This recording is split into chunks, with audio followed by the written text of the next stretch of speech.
Today we will recap a movie in which a psycho took 20 years from a man's life without no reason, and what happened to him after that will shock you.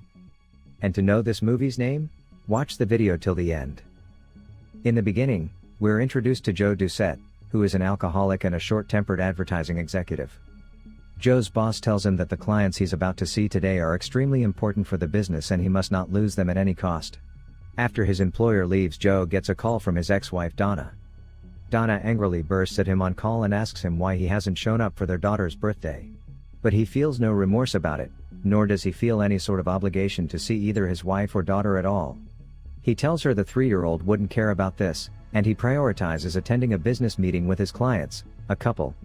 Joe notices that his ideas are impressing the woman. As soon as her husband leaves to take a call, Joe starts flirting with her. He ends up getting rejected by the woman and gets found out by the client. Having lost a major deal, Joe begins to drink excessively.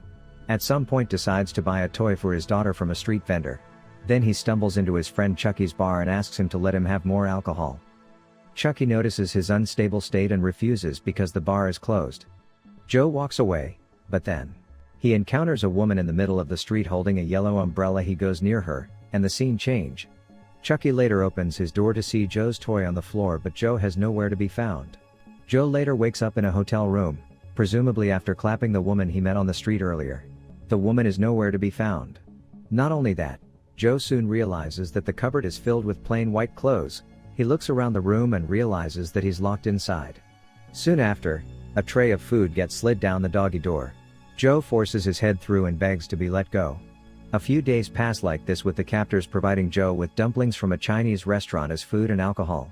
It frustrates him at some point, but Joe slowly resigns to his fate as a prisoner in a strange room. Having nothing else to do, he spends most of his time watching TV in the room.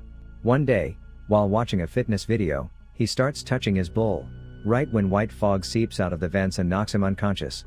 While Joe is unconscious, unseen personnel enter the room and begin taking DNA samples of him. One day, while Joe's watching TV, Joe learns that his wife had been raped and murdered, leaving his 3-year-old daughter Mia to get put up for adoption. Joe further learns that he is being considered the prime suspect. This indicates that his captors collected his samples to frame him. One day he hears a man's laughter and sees someone sitting on his bed.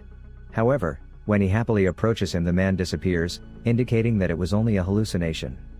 Days turn into months, and the desperately lonely Joe even goes as far as smearing his pillow with blood, forming what looks like a badly drawn cartoon face. Not only that, he befriends a white rat in the room, until one day the rat gives birth to small pinky rats. Joe falls asleep next to his rat buddies, but when he wakes up, they're gone. Confused, Joe walks back to the bedroom, and sees his daily meal tray get slid inside.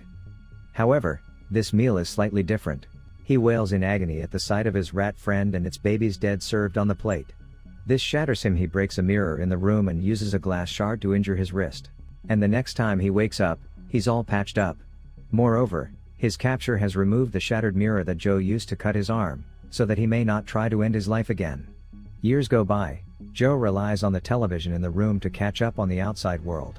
He smiles in relief when he learns that Mia has been adopted by 2 loving parents. He also watches her play cello on the TV, which makes him extremely happy. This provides Joe with newfound hope. Therefore he begins to write letters to his daughter, hoping that once he gets out, his daughter will get to read them. He also decides to quit drinking and get in shape so that he can take revenge one day.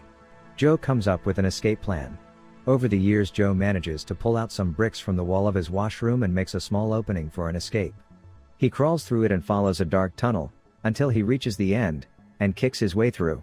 Joe then returns to the room to retrieve the letters he wrote to his daughter. However, just as he's about to leave, he sees Mia's interview on TV. While talking to her, the TV show host asks Mia if she would forgive her father for disappearing.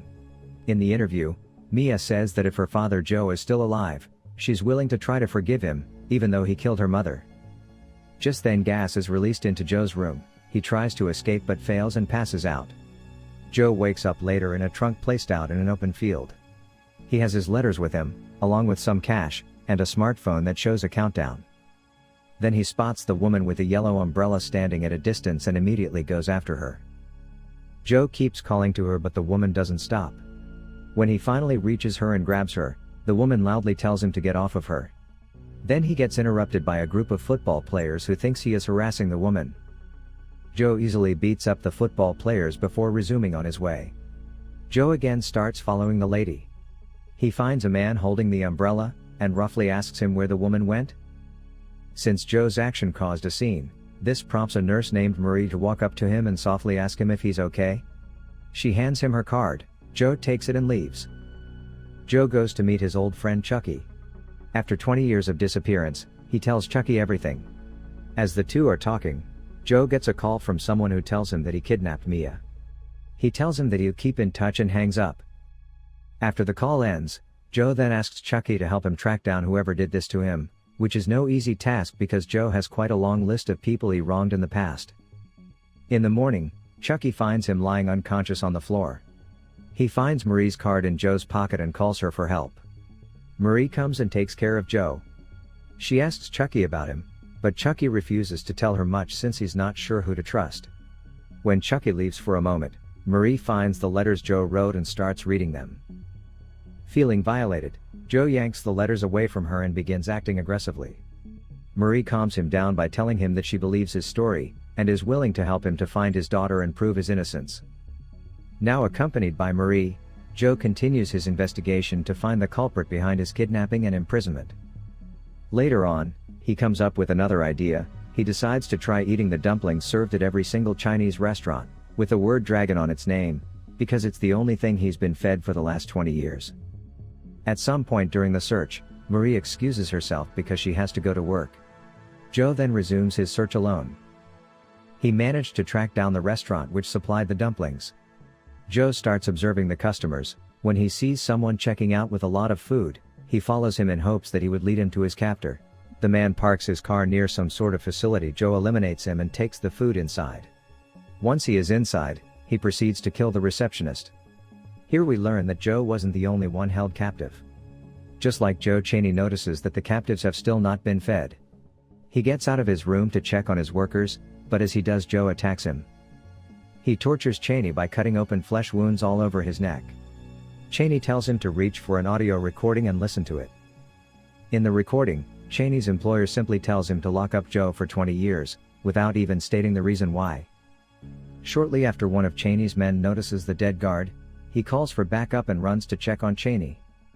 Taking Cheney hostage, Joe gets out of the room. Before exiting the building, he throws Cheney at the men, but the men come after him. It's at this point that Joe shows what he got from being held in the strange room. In the end, Joe wins the fight but walks away with a stab wound to the back. Joe later awakens at Chucky's place. He overhears a conversation between Marie and her doctor friend, in which Marie is defending Joe and asking her friend not to report him to the police. The doctor enters Joe's room a while later and checks on his wound. Before leaving, he tells Joe not to hurt Marie, saying she's already been through a lot. After hearing this, Joe tells Marie to leave. While Joe is drinking at Chucky's bar, he receives a missed call from the kidnapper. When Joe calls him back, a phone starts ringing at Chucky's bar. A man picks it up, looking Joe right in the eye and saying, "It's time we met." Without thinking, Joe takes a knife and attacks the man. However, he is stopped by his female bodyguard. She is the same woman Joe had seen earlier with the umbrella. The man proceeds to give Joe 2 challenges which he must complete within the next 48 hours. 1. Joe must find out the man's identity. And 2. Joe must find out the reason why the man kidnapped and imprisoned him for 20 years. If Joe manages to find out the answers within 2 days, the man promises Joe $20 million worth of diamonds and proof of Joe's innocence in Donna's case. He'll release also his daughter Mia. He tells him that Cheney and his men are seeking revenge by hugging Marie. Joe rushes to Marie's aid, and there Joe is captured by Cheney's men. Just as Cheney is about to cut and tease Joe, he receives a call from the kidnapper, who offers Cheney a vast amount of money in return for Joe's release. Cheney accepts his offer and leaves with his men. Joe saves Marie and she starts crying on his shoulder. Unbeknownst to the two, the kidnapper is keeping watch on Joe and Marie.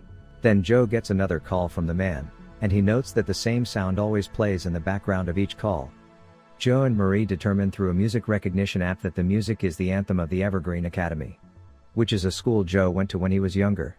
The two dig in further and realize that the school has now been closed. Luckily, they manage to find Joe's old headmistress, so the two decide to pay her a visit. Marie engages the headmistress in a conversation. Joe sneaks in through the back door to look for some information about the school. He finds a yearbook and recognizes one of his classmates, Adrian Doyle Price. After the visit, the two decide to take a rest and clean themselves up. Joe relays their classmate's name to Chucky and asks him if he remembers anything about him. Chucky seems not to remember him and apologizes to Joe. After taking a bath, Marie comes to change Joe's bandage. The tension between them is through the roof by now, and they start hugging each other, unaware that the kidnapper is watching through hidden cameras. While doing some research, Chucky learns that the kidnapper is indeed Adrian. While reading about Adrian's sister, something clicks in Chucky's head and he leaves Joe a message. However, Adrian intercepts and deletes the messages. Enraged by the way Chucky mentioned Adrian's sister, Adrian goes to Chucky's house and kills him. At night, Joe and Marie, who are still unaware of what is going on, sneak into the school and decide to study old school records. After digging through the records, Joe finds the record of Adrian's sister, Amanda. As Joe takes a trip back down the memory lane, he recalls that he used to bully her, and realizes that the man who imprisoned him was none other than Adrian Price, his old classmate and Amanda's brother. One day he saw her in the school greenhouse, being romantic with a much older man, and automatically assumed it was a teacher. Back to the present time, Joe and Marie do some more research and find out that the Price family moved after that. Later, the father eliminated his wife, his daughter Amanda, and then ended his life, leaving behind a severely wounded Adrian. They both return to the motel and Joe prepares to go to Adrian.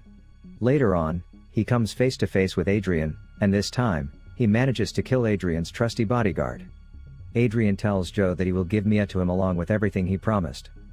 But he needs the answers to his questions. First, Joe tells him that he's found out he's Adrian Doyle Price, and he imprisoned Joe because he blamed him for what happened to his family. Joe explains that he didn't know until this day, that the man Amanda was with that day was their father. Adrian reveals that his father had romantic relationships with both him and his sister. Joe's actions in the past led to an even worse outcome than simply ruining Amanda Price, Adrian's sister's self-esteem. Adrian's father was infuriated, as he saw this as a disgrace to their family's name. Covered in shame, one day the father simply snapped and decided to kill every single person in the family before killing himself. Adrian only managed to survive because the bullet missed his heart. Because Joe managed to figure it all out, Adrian presented him with the $20 million worth of diamonds, as promised.